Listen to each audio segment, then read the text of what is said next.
Hi guys, this is a quick follow-up, a sort of afterward video for the Dead Secret Let's Play series I did. This is a Let's Play series that used virtual reality. It was an experiment. I was trying to find out a number of things, including how well it would be received by you, and I got a lot of very useful information from you and from my own experiences, and I've basically got three things I want to discuss. First of all, I want to talk about the game itself. It is a fairly solid and enjoyable click and point adventure. It is a murder mystery, a whodunit if you will, and it has a slight psychological horror vibe to it.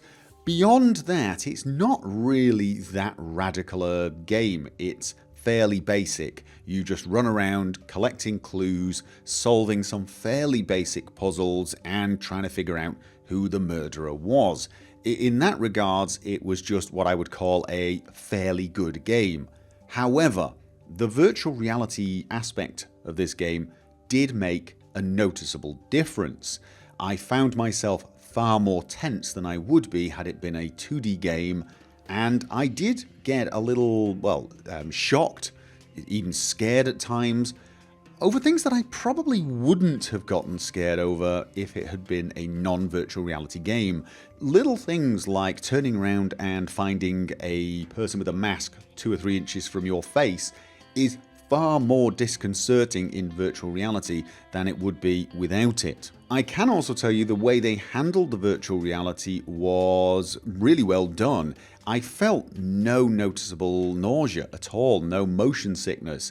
I was a tiny bit tired at the end, but I did it all pretty much in one sitting. I stopped after half an hour to check something and made some adjustments to the microphone, but then the rest of the game I did in a single sitting. It took about 3 hours, so I spent 3 hours in virtual reality, and had I done that with a lot of other games, I would probably have felt nauseous. The way they handled movement in that game was very well done, and it was perfectly comfortable. The second thing I want to talk about are the technical issues with making a Let's Play in virtual reality.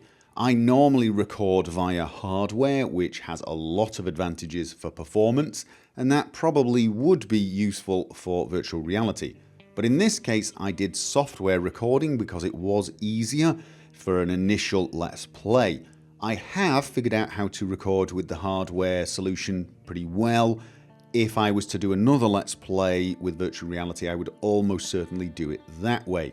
That does have a few disadvantages in that I probably cannot use the Rift audio. The Oculus Rift has built-in headphones and a built-in audio system. I probably can't do that if I'm going to record the footage on another machine without doing some fancy redirects for the sound. I might look into that, but the easiest way is to actually remove the Rift audio devices and wear my normal headphones and just record that sound. I can do that. It's just a little more difficult to get the whole thing on your head, and it's a little more bulky that way. The main technical issue though is the microphone. I used the Oculus Rift microphone for this Let's Play, and the reason I did that is my standard desk microphones sit on my desk, and you can't play that sort of a game sat at the desk. You need to be fairly mobile. You don't need to stand, but if you're going to sit, you need to be able to turn 360 degrees, or at least using the options I did. So I used the Oculus Rift microphone, and it was not brilliant. I did improve it for the second and onwards episode, but it was never good. I have bought a lapel microphone, but I wasn't getting it working well on my gaming rig. I have, however, figured out what the problem is, and it's the motherboard. I was using the motherboard microphone in, and that is just not something you should do. I dug out an old USB sound solution, a Zonar, and I tried that, and I got much better results actually. And I can plug that into my recording rig, so I can have the same system I normally record my Let's Plays record everything, which is great news for me. The audio is not as good as the microphone I'm using right now, but it is superior to the audio I used, to the microphone I used on the Oculus Rift. So if I do another Let's Play, I think I will have better recording and certainly better microphone quality, which I think is a great thing. The third thing I want to discuss is the reaction I got from you guys, which was overwhelmingly positive. A few people did say, oh, I just can't watch this, I find it a little nauseating.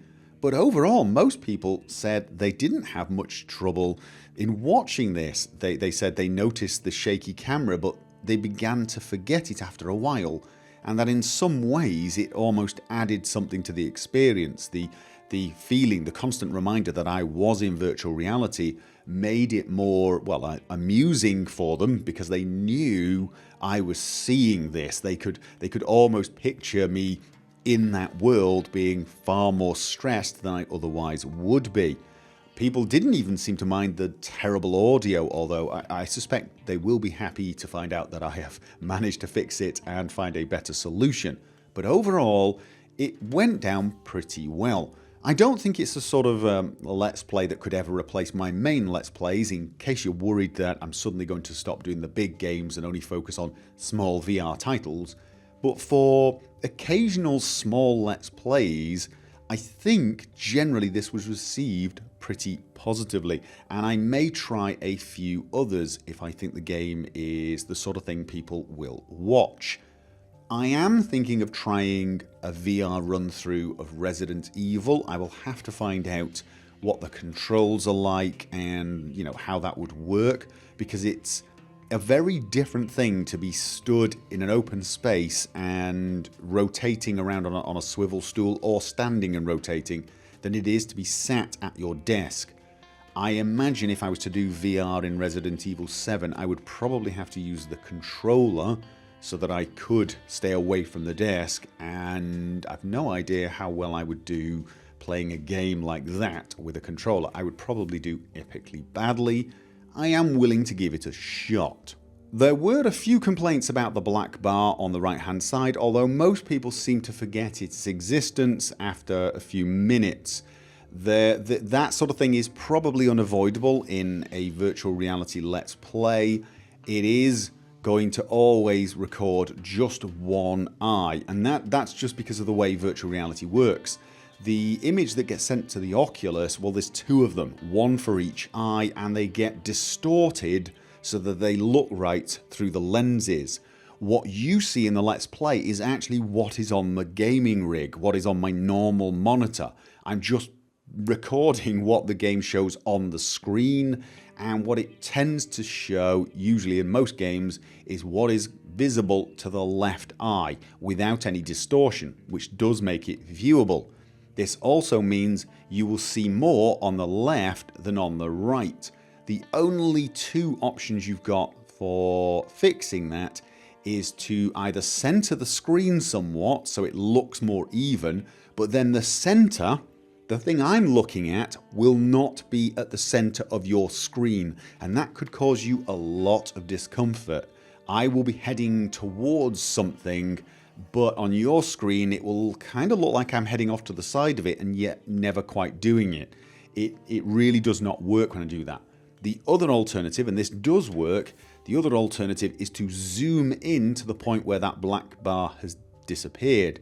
But then you lose some of the vision on the left hand side and at the bottom and the top. So you get to see a lot less. It might make it a little more personal for you. You might get a feeling of being closer to the action, but you will lose some details. And you also get lower resolution that way because, of course, you've zoomed in. I tried doing that a few times and it just did not seem to work, in my opinion. I think leaving as much real estate for the field of view as possible was the best solution, and the black bar may be something we have to learn to live with. If you watch something like Elite Dangerous, if I recorded Elite Dangerous, it doesn't have that black bar, but you can see immediately that the center of the ship is not pointing at the center of your screen. In fact, it's up towards the top right hand corner. It's kind of annoying. You get a real sense that you're missing a lot of what the person is seeing.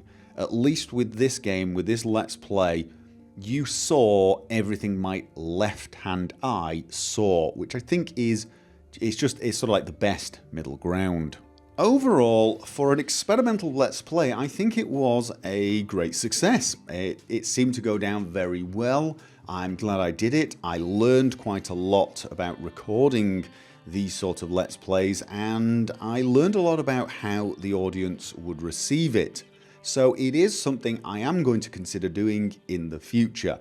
It will not become a common thing. It won't be something that's running a standard Let's Play like The Witcher or Enderall. It won't be something like that. I doubt I will find that many games that I can play for that period of time and not feel nauseous. I mean, a lot of these games are in the learning phase. A lot of these game developers are in the learning phase for what works and what does not work in a virtual reality game. I have no idea how I'm going to be affected when I try other games. So a lot of them are going to be experiments, and I'll probably try to pick short games or specific games that I really think will benefit from it.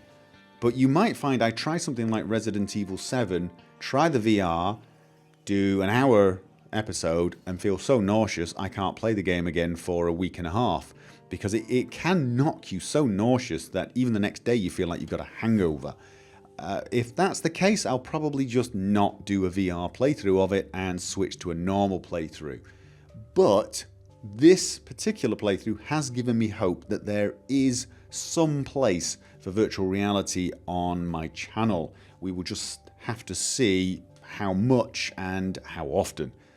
But that is pretty much all I have to say, so leave your feedback down below. How did you find it? I've already read a lot of your feedback on the videos themselves. A big thank you to everybody who chipped in and gave me their 10 cents worth. I do appreciate it, and I will catch you guys on the next experimental virtual reality Let's Play, I guess.